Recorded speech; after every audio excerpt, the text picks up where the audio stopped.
Work too hard. Now free my boys, man. They finna come get you, big sir.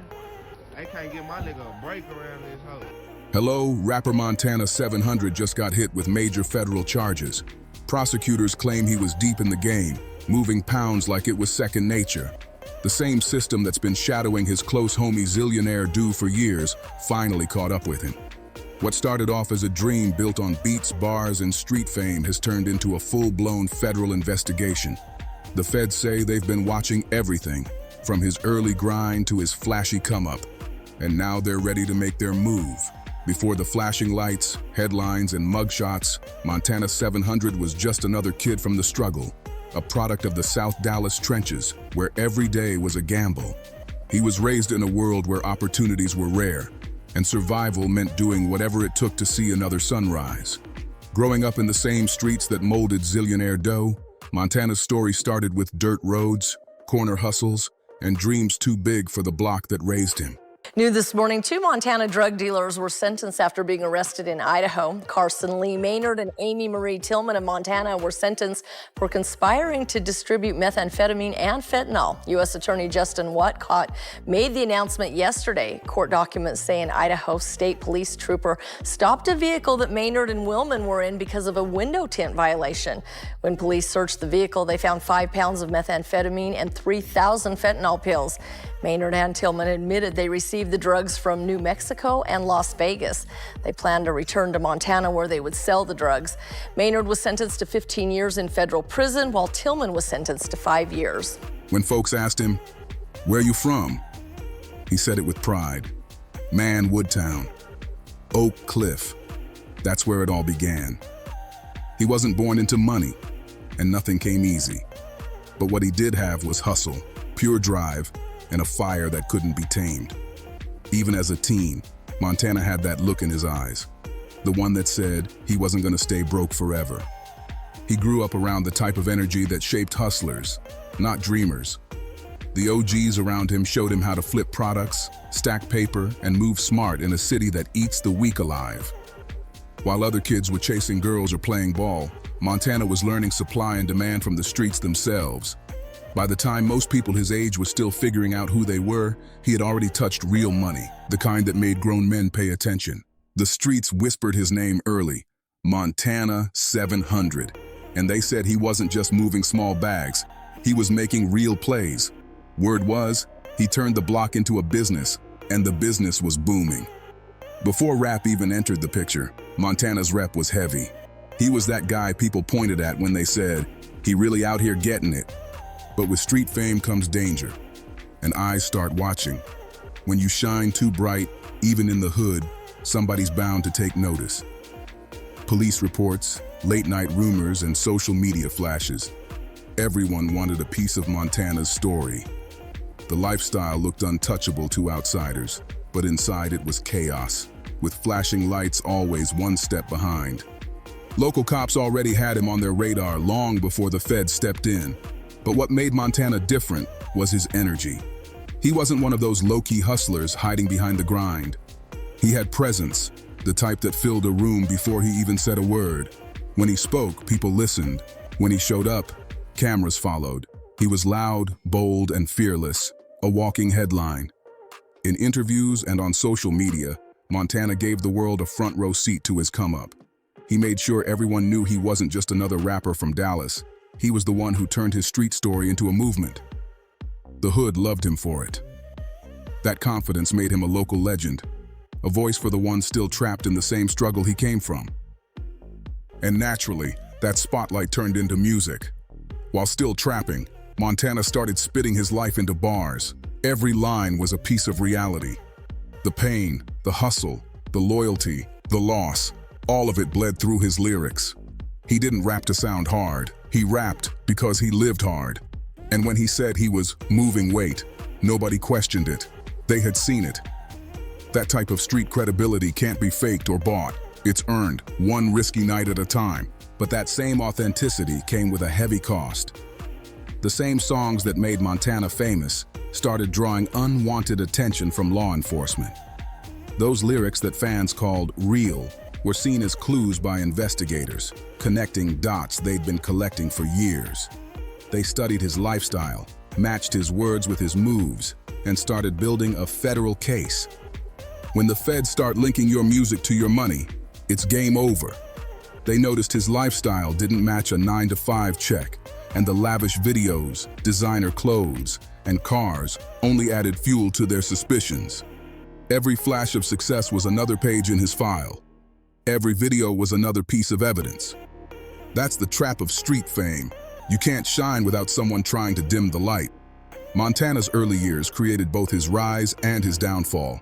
On one side, he was a hero in the hood, putting on for his city, inspiring those who came after him. On the other, he was stacking enemies, attention, and surveillance. Now, with the feds closing in, all that ambition, all that hustle, and all that fame are on the line. The same streets that built Montana 700 might just be the ones that break him. And everyone's watching to see how it all plays out. The streets loved Montana 700, no question about it. His name carried weight, both in the hood and now in the rap game.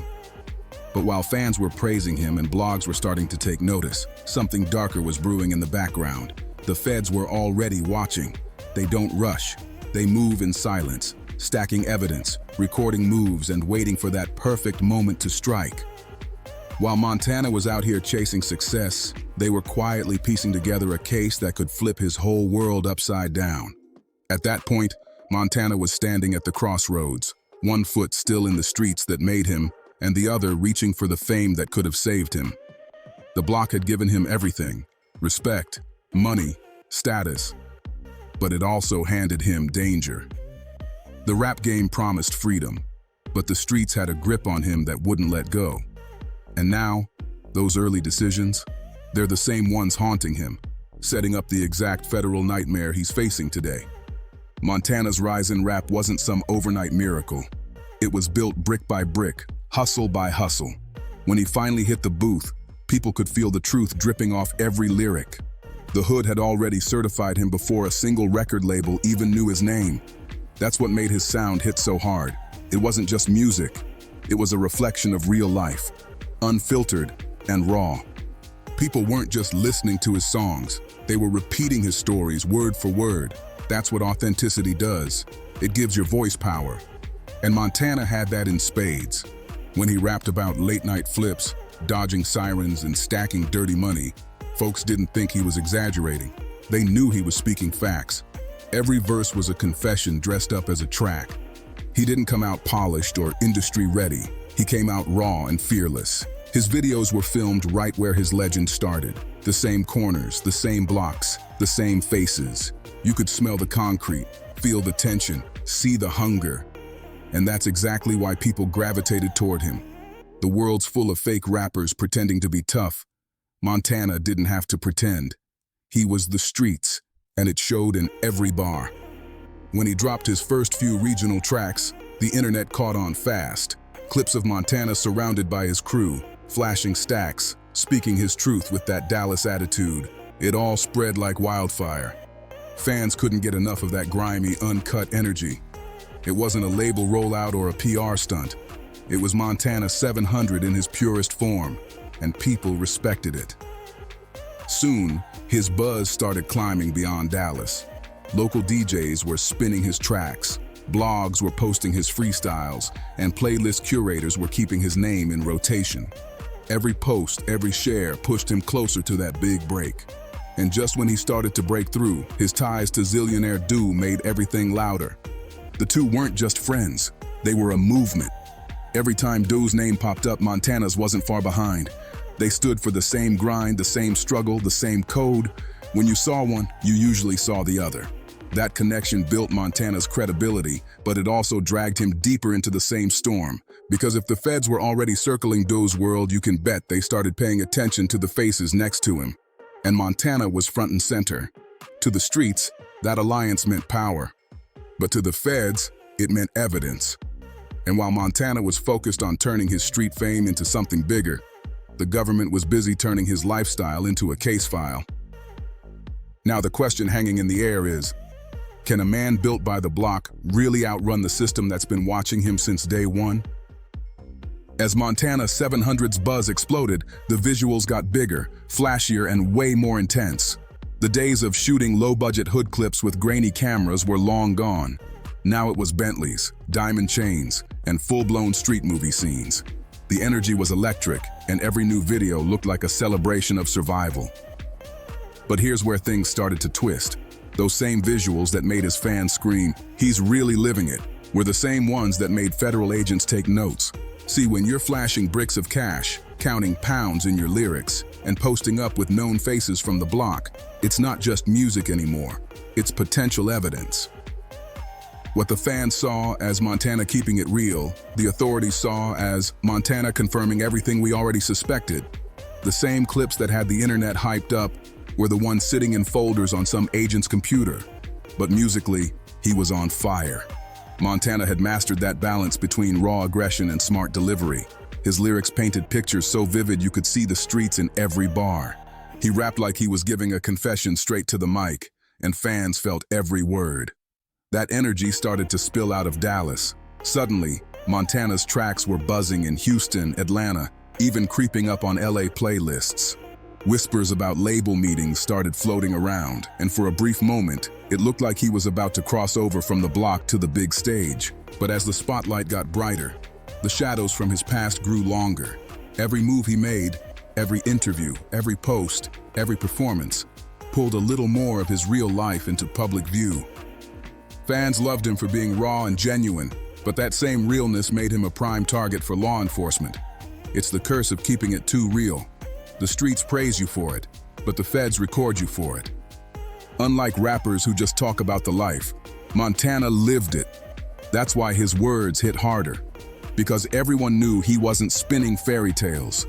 His authenticity was his biggest weapon, but also his biggest weakness. Each track he dropped made him more famous with fans and more suspicious to the feds.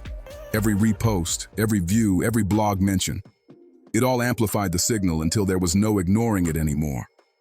By the time Montana started moving heavy in the music scene, both the streets and the industry knew his name carried weight. He wasn't just a rapper, he was a symbol, the embodiment of everything dangerous, exciting, and unpredictable about street success. The hood saw a star, the system saw a suspect. Behind the scenes, federal investigators were putting together their own version of Montana's story, and it didn't sound like a mixtape. Where the fans saw a future hitmaker, the feds saw a man whose lifestyle lined up perfectly with a federal blueprint. His lyrics, his visuals, his crew, they matched all the patterns of an ongoing investigation already in motion. Montana 700 was standing at a dangerous intersection. One road paved with flashing lights, stages, and checks that could have changed his life forever. The other leading back into the same trap that raised him. The world was watching him climb, but he didn't know the feds were watching even closer. What Montana didn't realize was that every bar, every song, every video, it wasn't just building his brand, it was building the prosecution's playbook. They were studying him like a textbook, turning his art into ammunition. Each project was another breadcrumb in the trail leading right back to him. Then came the whispers from the streets. "They working too hard, bro. Alabama on lock. Free my boys, man. They finna come get you, big sir."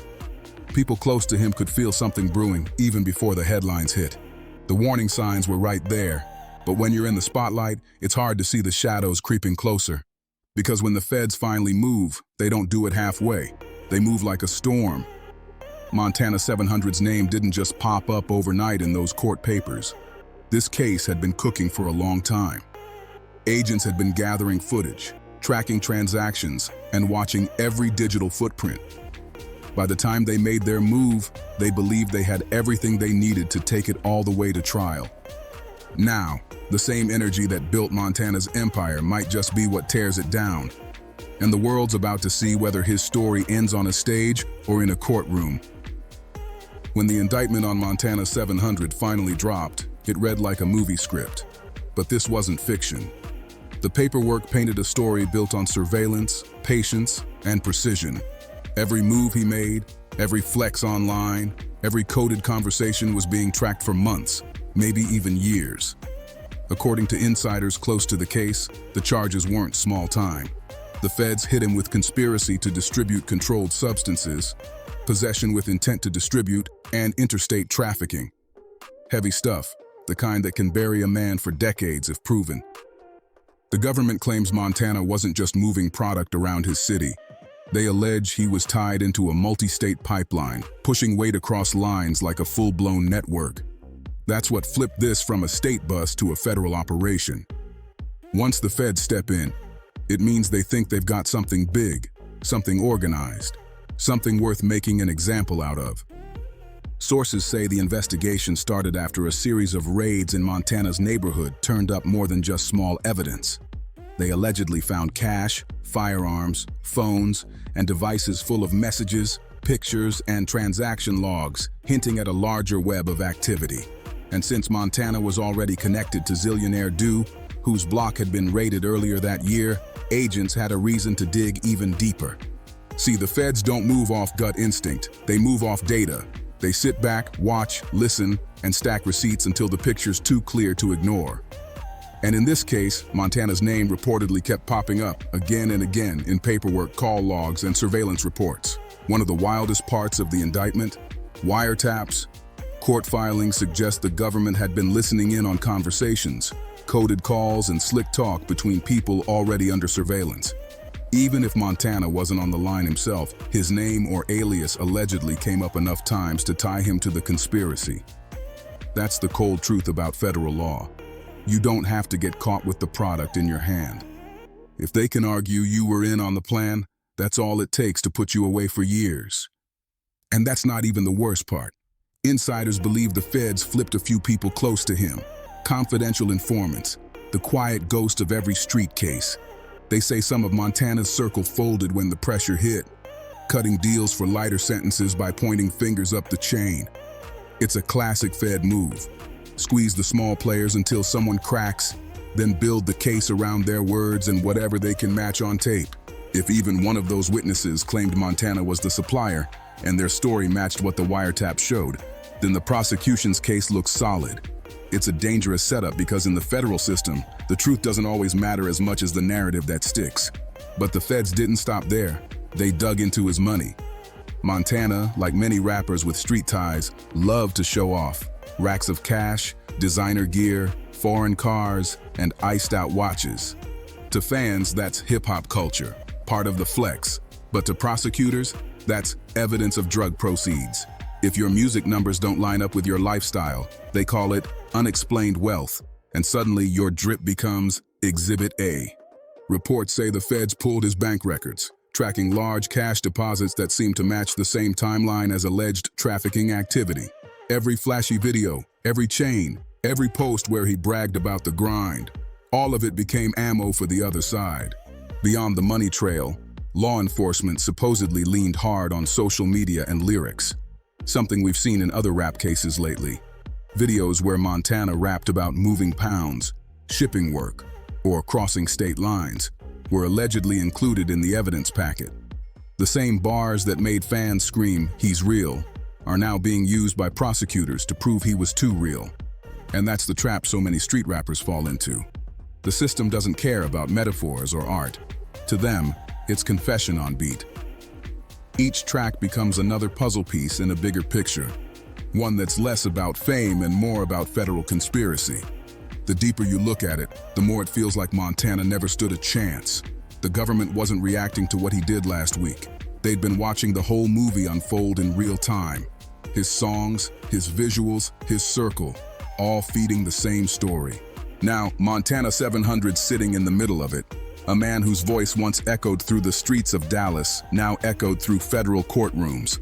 The same life that gave him credibility is now the reason they're trying to lock him away. And as the feds tighten their grip, the question hangs heavy. Was Montana really running a nationwide hustle, or just another rapper trapped by the image that made him famous? It's the same playbook the feds have been running for years. Turn rap lyrics into confessions and art into evidence. In court, defense attorneys always fight back saying, it's entertainment, not reality. But juries, they don't always see it that way, especially when the bars are lined up next to photos of weapons, cash, and bricks pulled from raids. Once those images flash on the screen, it's hard for a juror to separate performance from proof. Then came the arrest, and it was no quiet pickup. Early morning before sunrise, witnesses said the whole block looked like a movie set. Armored trucks rolled in, headlights cutting through the dark, while SWAT and federal agents in tactical gear surrounded a house linked to Montana. The sound of boots, radios, and battering rams broke the silence. It was clear this wasn't a local bust. Neighbors woke up to chaos, flashing lights, loud commands, and officers moving in military formation. Montana 700 was taken into custody without a fight, calm but surrounded, as the feds swept through the spot. Reports say others were detained too, with agents finding firearms, stacks of cash, and multiple digital devices they believe were tied to trafficking operations. This wasn't a random search. It was a strategic hit. The type of raid meant to send a loud message to everyone watching. The feds weren't playing. For Montana, that message was clear. We've been watching, and now it's your turn in the hot seat. Within hours, Montana was moved into federal custody, where prosecutors immediately pushed to deny bail. They told the court he was a flight risk and a danger to the community. In the world of federal drug cases, those two labels are powerful and dangerous. Judges don't take them lightly, and in Montana's case, the judge agreed. No bond, no second chances, just a cold cell and a long wait as the case builds around him. For a rapper who had just started breaking into the mainstream, the optics were brutal. Videos of him performing were still floating online, while news headlines painted him as a criminal mastermind. The charges were severe, and the possible sentence, even worse. If convicted, Montana's facing mandatory minimums that could stretch into decades behind bars. Just the conspiracy charge alone can carry 10 years or more, depending on the amount they claim he moved. Add interstate trafficking to that, and the time starts looking closer to a life sentence. And the feds know exactly what they're doing. They use those massive numbers as leverage, pushing defendants to fold, to plead out instead of risking trial. The streets were instantly buzzing with talk. Everyone had an opinion. Some swore Montana would stand tall and fight the case. Others whispered that the evidence was too stacked to beat. Rumors flew about who flipped, who stayed solid, who might be next. But one thing everyone could agree on: when the feds come knocking, it's no guessing game. Because here's the truth: federal prosecutors don't file charges unless they believe they've already won. Their conviction rate sits above 90%, and that's no accident. They don't take chances, they take targets. Once they've got enough threads to weave a narrative, they pull the trigger. And that's exactly what they did with Montana 700. Now, Montana's walking into the biggest fight of his life. The same streets that made him a legend can't protect him here. The same lyrics that made him a star might be the ones that cage him. It's a cruel twist. The line between rap and reality blurs until it disappears completely. For Montana, this isn't just a case. It's a collision between art and survival. He built his image off being real, off living what he rapped. And now that same realness might be what the court uses against him. It's the price of credibility in a world where truth can be twisted into guilt. So why Montana? Why would the feds zero in on a rapper still on the rise instead of some faceless hustler moving quietly behind the scenes? The answer's simple: visibility, influence, and narrative. Montana wasn't just another name in the streets. He was becoming a symbol. His face was on screens. His songs were in rotations, and his words carried weight. The feds don't just chase criminals, they chase stories that make headlines. When a man like Montana, with street roots and viral fame, ends up in their crosshairs, it's not just about the law, it's about making an example. Because in their eyes, every flashy rapper who raps about hustle and fast money becomes part of a bigger statement. If you profit off this life, we can come for you too. Now Montana 700 stands as that warning. The rising star whose light burned too bright, too fast, and caught the attention of the wrong people. The same world that cheered for him when he was on stage is now watching to see if he can survive the biggest stage of all, the federal courtroom. Montana 700 had already carved out a reputation that felt unshakable. He wasn't just rapping about trapping, he was living it. That was his whole appeal. The realness, the rawness, the proof behind every lyric. But what made him authentic to fans is exactly what made him a target to the feds. To them, Montana wasn't just a hustler or a rapper. He was an influencer in the most dangerous sense. Someone whose image could make others think the same grind was a golden ticket. That's what made him valuable to the system, not just as a name on paper, but as an example. The first strike against him came from association. His tight connection to zillionaire Doe put him in a hot zone long before the headlines hit. Doe's neighborhood had already been torn apart by raids and the arrest of his brother, too. And once the feds smell a pattern, they don't stop until they connect every possible dot. When they see two figures from the same hood, both flashing money, both respected in rap and the streets, it doesn't take much for them to link it together. Real or not, it doesn't even have to be airtight. The moment your name lands in federal paperwork, you're halfway in a cell. Once they tie you to that narrative, it's almost impossible to break free. Then comes the money trail. Flashy cars, designer clothes, and piles of cash all over social media. That's normal in rap culture, right? But to investigators, it's a different story. When your music streams don't add up to your lifestyle, they say something else must be funding it. In Montana's case, reports claim his bank deposits, property buys, and cash seizures didn't align cleanly with what he earned from shows or streams. And that was all the feds needed to push another angle. Unexplained income equals illegal money. They didn't stop there either. Social media and lyrics became weapons against him. Bars where Montana talked about roots, pounds, and shipping work were treated like coded confessions. To the feds, he wasn't writing art, he was documenting operations. Every video of him holding money, standing next to known associates, or flexing cars became another exhibit in their story. And this isn't new. It's the same strategy used in Young Thug's YSL indictment, Rollo's federal case, and others.